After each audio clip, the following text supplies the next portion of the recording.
시청자 여러분 안녕하십니까? 헬로티비 대구 경북 뉴스입니다. 인구 5명 가운데 1명이 노인인 사회, 초고령 사회라고 하죠. 우리 경북 지역의 현실이기도 합니다. 고령화가 갈수록 빠르게 진행되다 보니 소멸 위기까지 대두되고 있는데 상황이 얼마나 심각하길래 이런 말까지 나오는 걸까요? 권미경 기자입니다.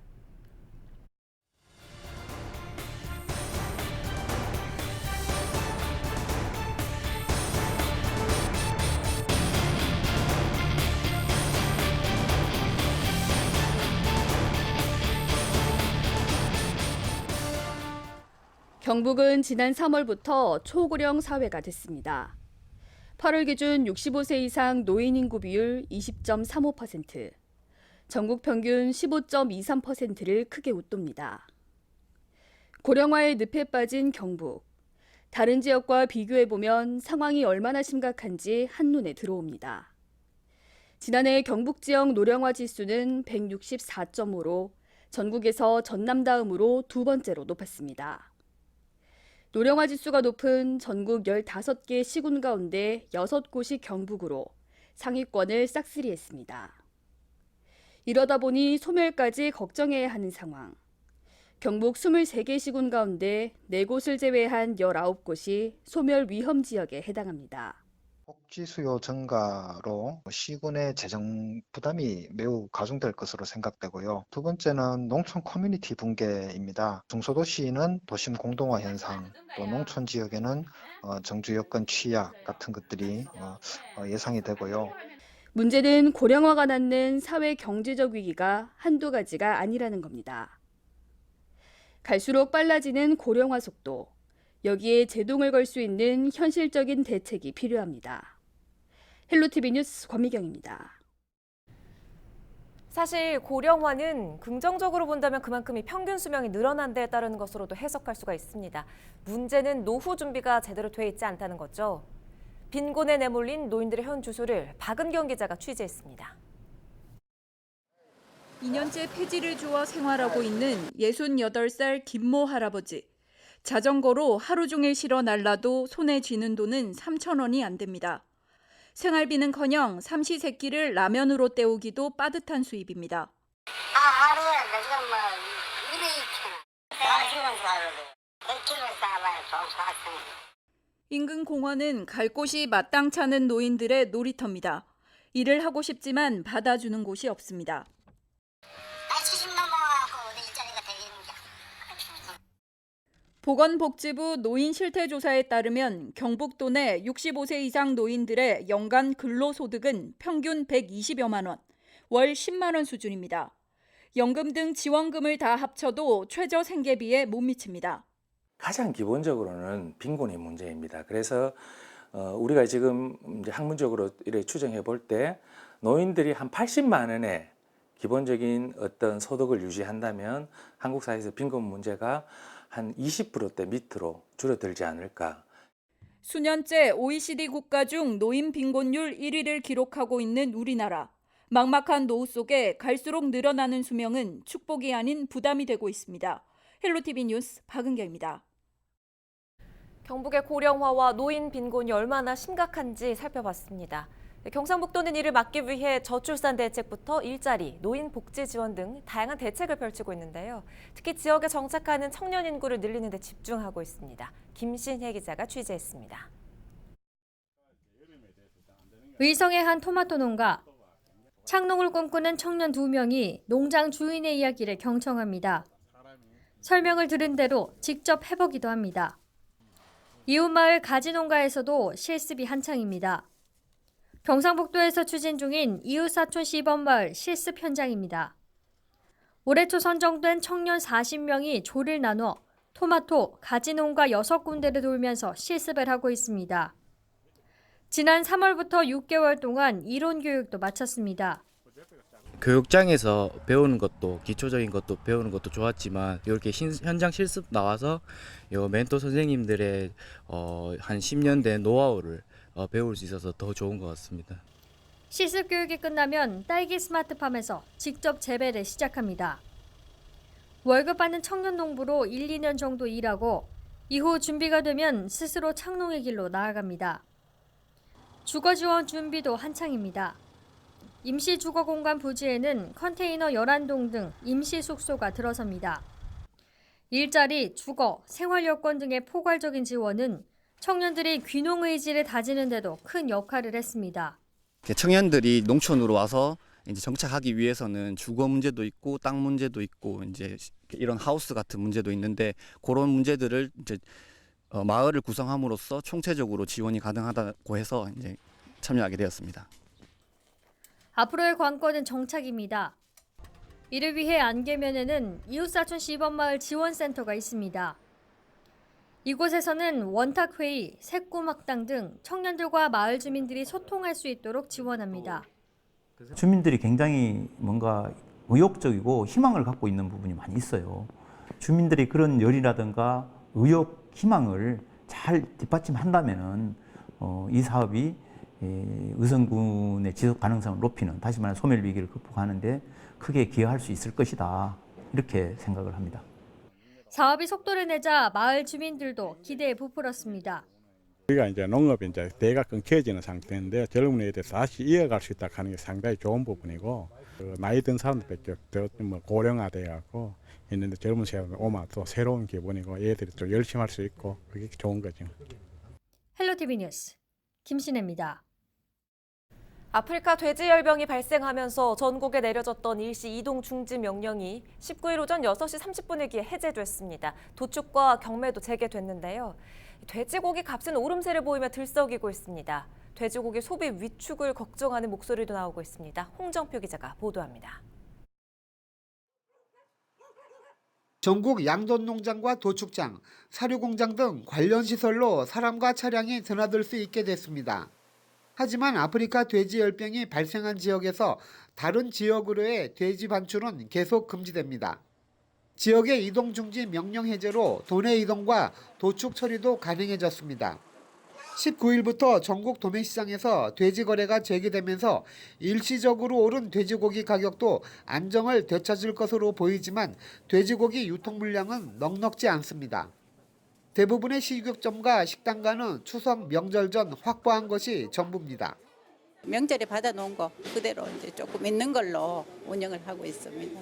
빨리 이게 예방이 돼서 빨리 수급이 원활하게 됐으면 좋겠고, 이제 고깃값도 좀 안정이 되도록 그렇게 됐으면 좋겠어요. 농림축산식품부는 아프리카 돼지열병 발생 직후 돼지고기 도매 가격이 킬로그램당 4,403원에서 5,828원으로 32% 상승했다고 밝혔습니다. 안동에서는 명절 전 1kg에 12,000원 내외의 돼지고기 도매가가 2만 원에 육박하면서 소비자 부담이 늘고 있습니다. 다른 지역도 상황은 비슷합니다. 가격 상승과 함께 소비자들은 인체 감염 위험성이 없지만 돼지고기 섭취에 대해 불안해하고 있습니다. 돼지고기를 많이 먹잖아요. 그래도 소고기 비싸고 하니까 뭐 먹기도 힘들고 안 먹지도 못하고. 먹어도 괜찮다 그러지만 또 그런 또 병이 또 나타나니까 먹으면 안 많게도 기름직하지. 아프리카 돼지열병 바이러스는 80도씨에서 30분간 가열하면 대부분 사라지며 감염된 돼지는 유통되지 않습니다. 돼지에만 감염되는 그런 바이러스입니다. 그래서 사람한테는 전혀 감염이 되지 않고요. 다른 동물에도 감염이 되지 않습니다. 그래서 일단 소비자들께서는 뭐 돼지고기에 대한 불안감은 전혀 안 가지셔도 될 것 같습니다. 한편 아프리카 돼지열병이 발생한 경기도 연천 방문 차량이 들렀던 7곡의 양돈 농장 돼지들은 감염되지 않은 것으로 확인됐습니다. 방역당국은 오는 30일까지 해당 농장에 내려진 출입 제한 조치는 당분간 유지한다는 계획입니다. 연천 농장 방문 차량이 지난달 28일 아프리카 돼지열병 발생 전 들렀던 김천과 예천 농장도 임상 예찰 결과 이상이 없는 것으로 확인됐고 현재 정밀 조사 결과를 분석하고 있습니다. 헬로티비 뉴스 홍정표입니다. 지난 10일 영덕의 한 수산물 가공 공장 지하에 매설된 수산 폐기물 저장 탱크를 청소하러 들어갔다 외국인 노동자 4명이 숨지는 안타까운 사고가 있었죠. 외국인 노동자들은 주로 한국인이 꺼리는 어렵고 힘든 작업에 투입되고 있는데 그에 맞는 안전관리 대책이 마련되는 게 절실합니다. 윤경보 기자가 보도합니다. 외국인 노동자 4명의 목숨을 앗아간 영덕 오징어 가공업체 사고. 이 사고 역시 안전 불감증에서 비롯됐는데 재발 방지 대책이 더욱 절실합니다. 영덕 사고 피해자의 유족과 이주 노동자, 인권단체도 철저한 진상조사와 함께 근본적인 안전대책 마련을 촉구하고 있습니다. 철저한 재발 방지 대책 없이는 이러한 비극이 반복되지 말라는 법이 없기 때문입니다. 앞으로 이런 일 없으면 좋겠어요. 저도 친구들은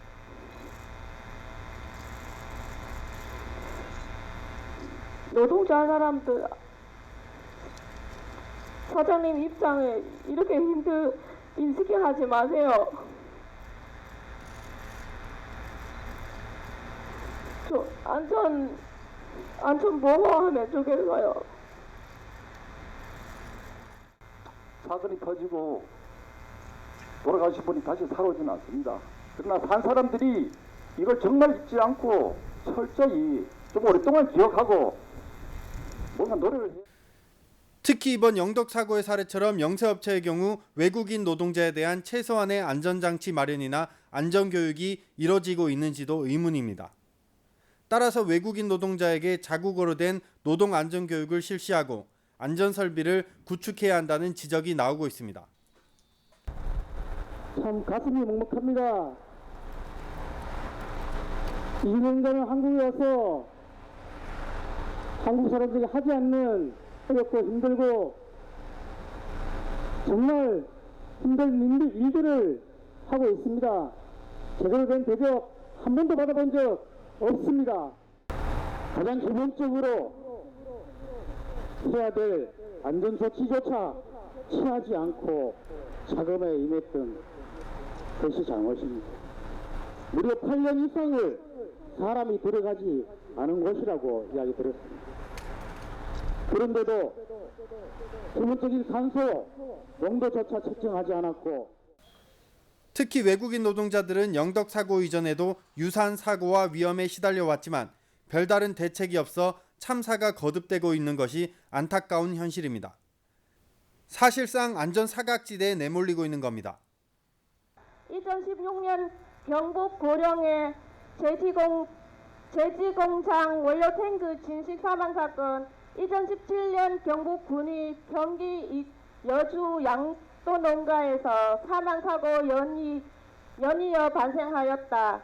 과거의 기억으로 이런 일이 되풀이되지 않아야 함에도 노동부의 안이한 대책으로 이주 노동자들의 죽음은 끊이지 않고 일어나고 있다.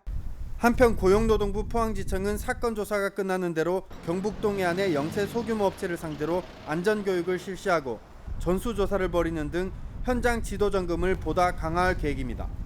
HCN 뉴스 윤경보입니다. 가을철 버섯 수확 시기가 다가오면서 국유림 내 불법 임산물 채취가 기승을 부리고 있습니다. 산림청은 특별사법경찰을 구성해 단속 활동을 벌이고 있는데요. 불법 채취꾼들과 마을 주민 간 마찰도 일고 있습니다. 전병주 기자가 동행 취재했습니다. 국유림 관리소 특사경이 산림 인근에서 드론을 띄웁니다. 임산물 불법 채취를 위해 주차해둔 차량을 찾기 위해서입니다. 차량 위치를 파악한 사법경찰은 해당 지점까지 이동해 주변을 수색합니다. 얼마 지나지 않아 능이 버섯을 따고 있는 채취꾼을 발견합니다. 선생님 거기서 뭐 하세요? 아니 버섯인데. 아니 맞는 잠시만 확인 좀 하겠습니다. 산림청에서 나온 특별사법경찰관이거든요. 잠시만 협조해 주세요. 어유 능이버섯 아직 다 자라지도 않은 거 따셨네. 적발 과정에서 단속반과의 실랑이도 오갑니다. 잠시 좀 협조 좀 부탁드리겠습니다. 말라 있고 못 봤는데 왜 그러니까? 지금 어디서 오셨습니까? 영주요. 이거 지금 산에 이거 채취하면 안 된다는 거 모르고 계셨습니까? 아니 모르죠. 이거 그냥 산에 있는 거 짜는데 뭐 죄진 거 있습니까? 불법 채취한 임산물은 능이버섯 700g, 현장에서 압수됩니다. 시가로 10만 원이 넘습니다. 가을철 버섯 수확 시기가 다가오자 불법 임산물 채취꾼들이 기승을 부리고 있는 것입니다. 9월 16일부터 10월 31일까지 가을철 산림 내 불법 행위 특별 단속 기간을 설정하고 산림특별사법경찰관으로 구성된 단속반을 운영하고 있습니다. 만일 산림 안에서 허가 없이 버섯, 산약초 등 임산물을 채취할 경우 해당 임산물은 증거물로서 압수 또는 몰수되며 5년 이하의 징역 또는 5천만 원 이하의 벌금에 처해지게 됩니다. 특별 단속 기간 중 경북 북부 지역 6개 시군 국유림에 한 해 평균 20여 명의 불법 채취꾼이 적발됐습니다. 국유림 관리소는 국유림 인근 주민들과 보호 협약을 맺고 주민들이 산림보호 활동에 참여하는 대신 임산물을 무상으로 양해하고 있습니다. 하지만 등산객을 가장한 외부인들이 무분별하게 채취하는 바람에 마을 주민과의 마찰도 이어지고 있습니다. 신고 한번 했다가 보복하러 온 사람도 있었어요. 나도 세금 내는 사람인데 왜 산에 못 들어가게 하노. 그러고 우리가 뭐 실질적으로 그 가방을 집에 볼 수도 없고 그죠.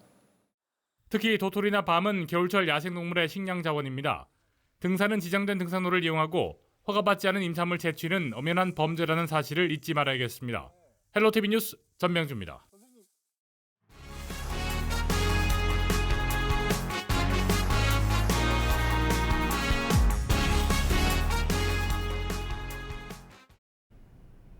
(19일) 아침 7시 반쯤 대구 달성군의 한 섬유 공장에서 불이 나 공장 한 동이 불에 탔습니다. 불은 1시간 만에 꺼졌으며 현장에 있던 3명 중 2명이 연기를 흡입해 병원으로 옮겨졌습니다. 섬유 공장에서 불이 나면서 연소 우려가 높아 소방당국이 대응 1단계를 발령했지만 8시쯤 해제됐습니다. 이 불로 소방서 추산 6,700여만 원의 재산 피해가 났으며 정확한 화재 원인은 조사 중입니다. 대구시가 최근 2년간 전국에서 난폭 운전 발생이 가장 많은 것으로 나타났습니다.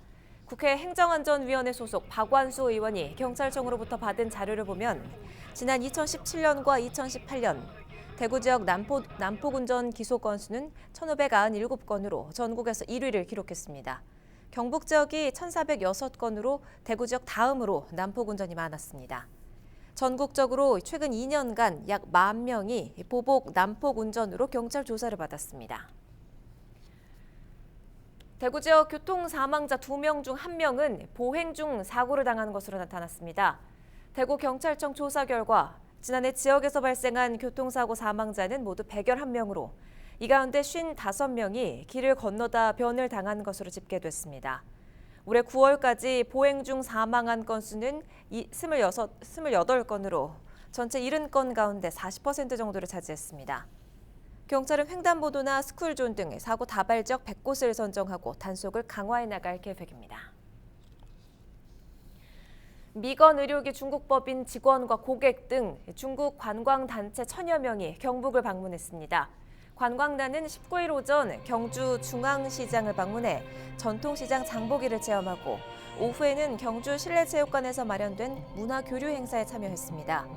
교류 행사는 아리랑 태권무를 시작으로 퓨전 국악과 비보의 공연, 중국 미건 의료기 직원들의 공연 등으로 진행됐습니다. 경상북도는 관광 경북을 실현하기 위해 해외 진출 기업과 현지 기업의 근로자 유치, 문화예술 교류 목적의 특수목적 관광단 등을 유치하는 데 힘을 쏟고 있습니다. 이번 중국에서 오신 관광객들은 맞춤형 관광입니다. 우리 도에서 중국에 가서 MOU를 맺고 이분들이 한국을 방문하는데 경북을 반드시 방문하도록 했고 중국 전역에서 오신 분들입니다. 그렇기 때문에 이번에 감동을 받고 가면은 중국 전역으로 가서 한국 특히 우리 경상북도를 홍보할 계기가 되리라 믿습니다. 대구시 신청사 건립에 관한 시민설명회가 28일 대구시 교육청에서 열립니다. 신청사 건립 추진 공론화위원회는 청사 건립 기본 구상과 후보지 신청 기준 등에 관해 설명하고 시민 의견을 수렴하기 위한 자리를 마련한다고 밝혔습니다. 공론화위는 이번 설명회를 통해 예정지 평가 기준 등을 확정한 뒤 오는 12월 무작위로 뽑은 시민 참여단의 의견을 받아 올해 안에 건립지를 최종 확정할 계획입니다. 이상으로 헬로티비 대구 경북 뉴스를 모두 마칩니다. 저희는 언제나 여러분 곁에 있겠습니다. 지금까지 시청해주신 여러분 고맙습니다.